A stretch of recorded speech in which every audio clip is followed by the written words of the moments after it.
Hello guys, andito naman po ulit tayo sa bundok. Ayan. And ito yung mga tanim kong sibuyas. So nakapagtanim na po tayo. Actually 2 days na after natin may tanim. So nung Sabado tayo nagtanim. And Sunday,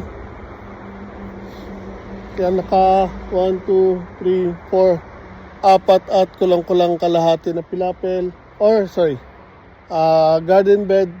Meron pa tayong bakante na 2 at kalahati mahigit. So, kapag nakakuha pa tayo ng panibagong pagtanim, lalagyan pa natin to. If not, pinag-iisipan ko kung lalagyan ko ng bawang or hindi. So again, isa pa lang nalalagyan ko ng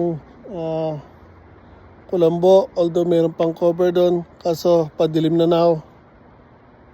Wala na tayong oras para maglagay pa ng panibagong cover. So, hopefully bukas makalabas tayo ng maaga kasi may dinaanan pa ako kaya medyo na-late na tayo ng pagdating dito sa bundok.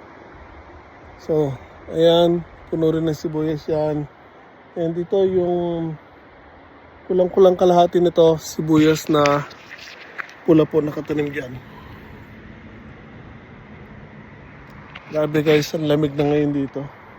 So, mukha lang siyang mga lanta pero actually ayan, matatag na po sila. Buhay na po yung mga yan guys. So hindi na rin natin didiligin yan. Saturday after maitanim, diniligan ko sila. Kahapon diniligan ko rin. And today is Monday. Hindi ko na sila madidiligan kasi nga padilim na. And ang lamig na kung didiligan ko sila ngayon. Yung baba naman ito medyo nagmo-moist, basa yung lupa. So I don't think kailangan pa nilang diligan. So yan, gusto ko lang sana malagyan agad sila ng cover. Kaso wala tayong oras.